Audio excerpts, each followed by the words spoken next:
I'd like to begin this week with some special hellos to listeners in San Antonio, Texas, Pasadena, California, Birmingham, Alabama, right here in Daleville, Alabama, Egg Harbor, New Jersey, and special friends in Cairo, Egypt, and Treviso, Italy. Additionally, I would like to say a special hello to First Sergeant Retired Howard Pierre Denham in Prince George, Virginia. Thank you much, sir, for your service to the country and for raising such a fabulous leader.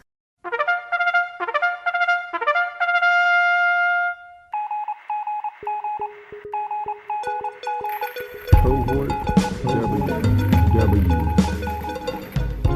Welcome to another Cohort W podcast episode, bringing you inspiring and educational interviews with today's most exciting and enterprising young warrant officer leaders. Each episode is dedicated to exploring real-life leadership in the warrant officer cohort in tackling the problems faced in large-scale combat operations and multi-domain operations. And now, here's your host. Hello. In today's episode, my incredibly excellent guest shares some personal and professional experiences as a Veterinary Corps warrant officer. Then we'll examine how those experiences contribute to meeting doctrinal requirements for the Veterinary Corps. All Cohort W guests were recommended by senior warrant officers in their branch. And today, I am joined by Veterinary Corps Warrant Officer CW3, Adrienne Denham. Thanks for your time today, Adrienne. Can you share with the audience about yourself, please?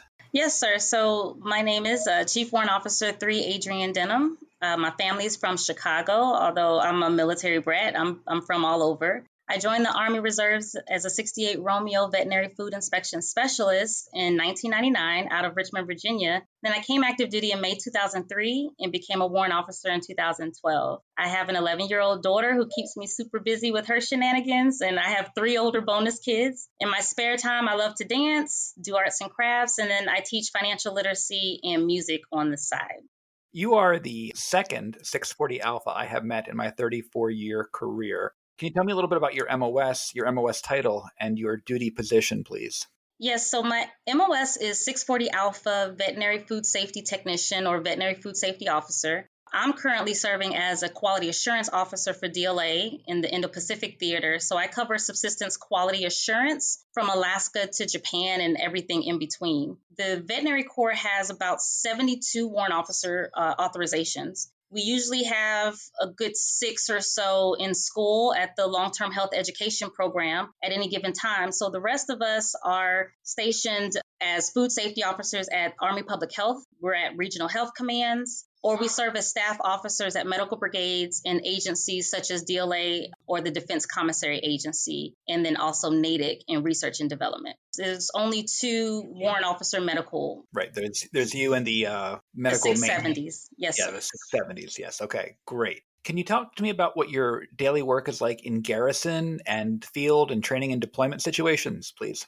Absolutely. So the Veterinary Corps' food protection programs, we have 2 main priorities. The first one is to protect the health and welfare of our service members, retirees, and our families. And the second one is to protect the financial interests of the government. So our day-to-day work, whether it be in garrison or deployment, is in keeping with those 2 priorities.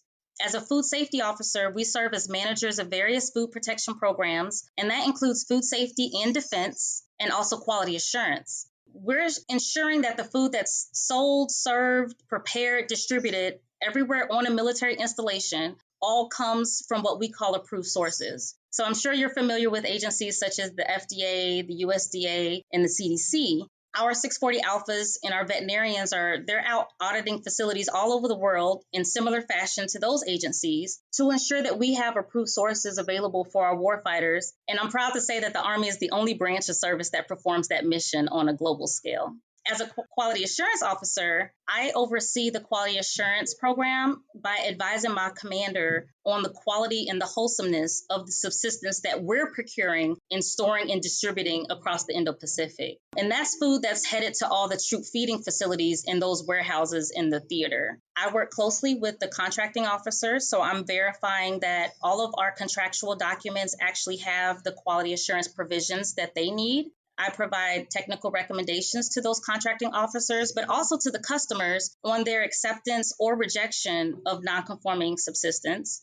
Some of my daily duties include routine visits to the vendors to ensure that their processing and distribution facilities are maintaining the sanitation standards that they're supposed to maintain. But on the other side of that, I spend a lot of time educating customers because I want them to understand what's written in their contracts, and I want them to understand what their responsibilities are as opposed to the vendor's responsibilities. I want to make sure that we're holding our vendors accountable to the contracts that we're paying them for. We pay them a lot of money to do a certain job, and we expect to get a certain quality of product. So I spend a lot of time training. And then when I'm not conducting vendor and customer visits, I spend time analyzing the data that I get from other 640 alphas from my counterparts at the regional health commands. So their soldiers are sending reports up to the agencies. And so since I'm at the agencies, I take those reports and I provide advice on how the findings in those reports can affect the warfighter on the as the end user or affect government funds.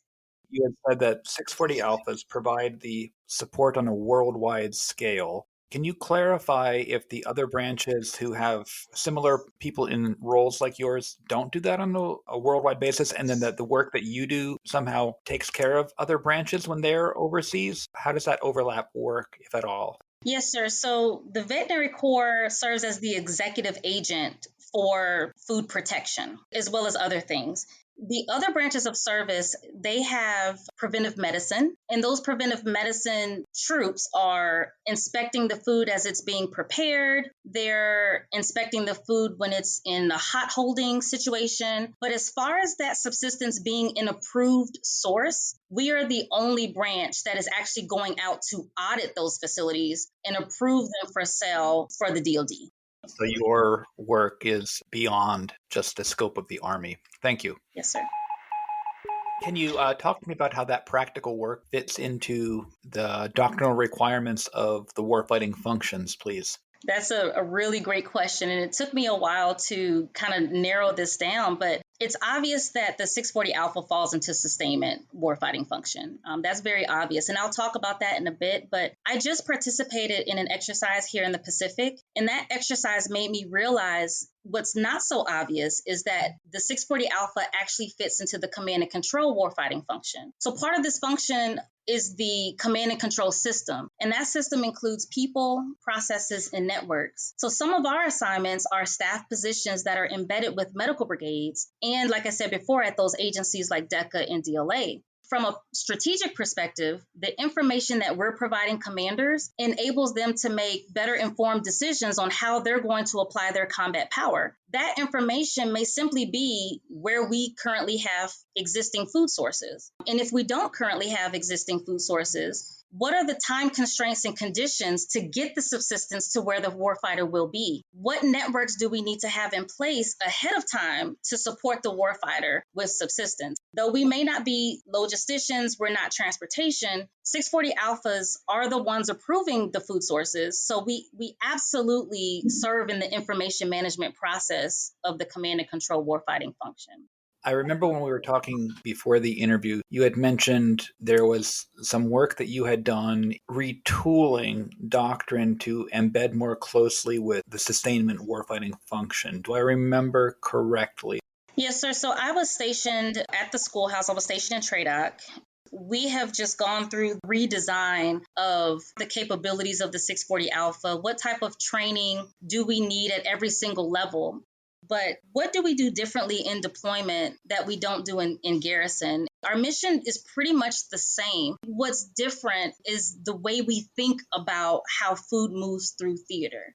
With the sustainment warfighting functions, there are 4 elements to that function. We know that wherever troops are going to be, they're going to need subsistence. Warfighters, they show up to fight and they know that food is going to be there. They don't necessarily think about the process and that it went through to ensure its safety in getting there. We have 640 Alphas managing food programs that either approve new vendors or keep existing vendors approved or remove vendors from the worldwide directory who no longer meet our sanitation and food defense guidelines. And then we have 640 Alphas conducting food and water risk assessments in those areas where we don't have vendors contracted to support the warfighter in more austere locations. So some of what I did in TRADOC was continue to develop the food and water risk assessment program, but also to start establishing what we call global health engagements say, for instance, we're going to be in a certain country. Maybe we don't have the system set up in place where we have approved sources. We can't get in to do food water risk assessments because it's maybe at a very short time. But through global health engagements, maybe we can engage that military or that host nation and train them on what we do, so that when we have warfighters go to that area, we know we've trained them. They know the same information that we know. And so although we may not have approved sources, we feel safer. The risk assessment may be a little lower because we've gone out there and done global health engagements with that particular country. So that's a little bit of what I did TRADOC to kind of develop that part of the sustainment package. How does that work that you and the other 640s do fit into large-scale combat operations?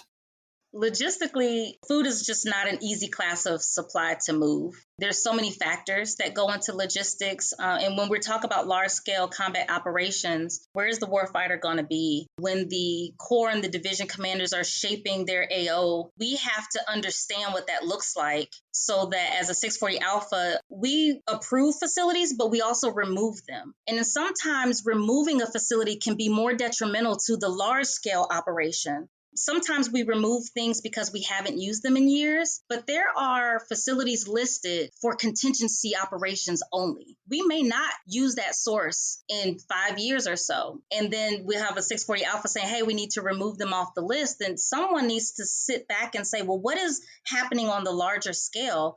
Should we have that vendor in place just in case as a contingency? Large-scale combat operations really boils down to our ability to sustain the force from strategic locations around the world. So where our prime vendors are located, where we decide to stand up new sources, where we strategically approve bottled water facilities and fresh produce facilities, et cetera. It really depends on where the Corps and division commanders plan their battles and structure their AO. Our vendor contracts actually have built-in contingency plans for maintaining the flow of subsistence to the battlefield in the midst of combat. And so that may be by air, it may be by land, it may be by maritime. So 640 Alphas are positioned strategically around the world to ensure that those sources and those warehouses and distribution centers maintain their sanitation conditions. There are vendors we have in strategic locations that we audit annually, like I said, only for strategic purposes. I was just imagining previous discussions I've had with some of the warrants and the other branches and how your work and their work nests and meshes very well with transportation, intel. I could only imagine some of the discussion that we could all have around a round table if we were all talking together about supporting you and your work. That's beautiful. Thank you for sharing. Can you talk to me about how your work would fit conceptually into multi-domain operations? And this is still emerging doctrine. So what's the view of the 640 Alpha about multi-domain operations? Because the Veterinary Corps performs food protection for all of DoD, 640 Alphas, we find ourselves nested in joint environments in almost every assignment. Here in the Indo-Pacific, we simulate what that support looks like when all the services operate together across multiple domains in contested spaces. When our commercial carriers aren't able to get subsistence from one location to another, we depend heavily on our relationship with the Navy. When we can't utilize the Navy and commercial air transportation isn't available, we depend heavily on our Air Force for that support. So in the background somewhere, there's a 640 Alpha ensuring that subsistence is being inspected prior to shipment, or there's a 640 Alpha verifying the combat contingency plans of the vendor's contract, or there's a 640 Alpha performing that food water risk assessment to support the sustainability of operations in our STEER locations. What happens if we end up in a comms denied situation and services are unable to place subsistence orders over the NIPRNet? Well, we have ways of maintaining that push of subsistence in that type of environment. So the 640 Alphas are very much involved with that. But, we're not on the forefront of the fight, but there's a 640 Alpha somewhere very much involved with helping the joint force have that freedom of maneuver to achieve their operational and strategic objectives.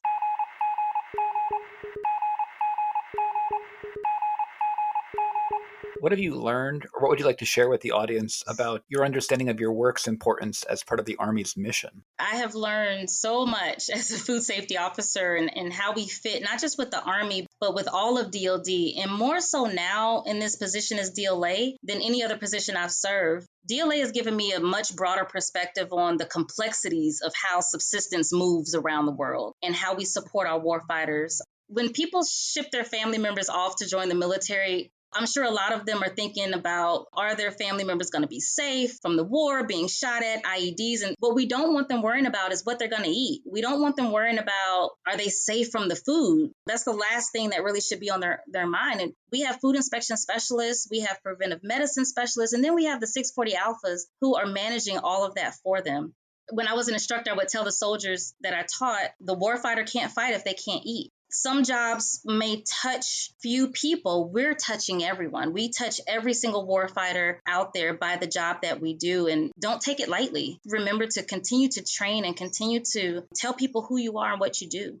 What would you say to those young ladies and gentlemen who are going to cross the line and pin and be fresh warrant officers? What would you say to them about, what advice would you give them? My advice would be that relationships are important. Everyone should know who you are and what you do and how you can support the fight. You need to get well acquainted with your hospital commanders. We tend to be forgotten about because we are one soldier deep, but get acquainted with your hospital commanders. Insert yourselves into their meetings. They may not know who you are, but insert yourself so that you can just let them know how you can support them. And then ensure you know who your local exercise planners are, who your operations and logisticians are, and better yet, make sure they know who you are. No matter where you're stationed, be connected to those people, because subsistence usually is the last thing that planners think about. You know, we got to get the forces there. We got to get the ammo there. We need fuel. You know, we need the transportation. Oh, my goodness, we have to feed them. So make sure it's on the forefront of their thought process and on the forefront of planning so that we're not trying to play catch up. And then I would say stay connected with the Defense Health Agency, even if you're not within that realm of work, but they need to know what you're doing out there. They need to know all the great things that's going on in your AO, that you can keep up with the current news and that they can keep up with you. Don't keep your head buried in the sand is what I say. Your mission may seem small, but everything you do on a day-to-day basis directly affects the warfighter on a much larger scale. And then lastly, I would say persuasive communication in our field can be a matter of a successful combat mission with no disease, non-battle injuries, or an entire battalion coming down with the 2 bucket blues. Get good at being persuasive. Thank you so much for your time and sharing how the work of warrant officers in the Veterinary Corps contributes to meeting the doctrinal requirements for warfighting for medical and the veterinaries. Thank you so much and have a great day. On behalf of the Warrant Officer Historical Foundation, thank you to today's guest for your insights on the future of warfare and the importance of the warrant officer to that fight. Please visit warrantofficerhistory.org to learn more about how you can help support the Foundation in programs like this. Special thanks to our theme music composer, Josh DeStefano. Visit joshdestefano.com to hear more of his outstanding works.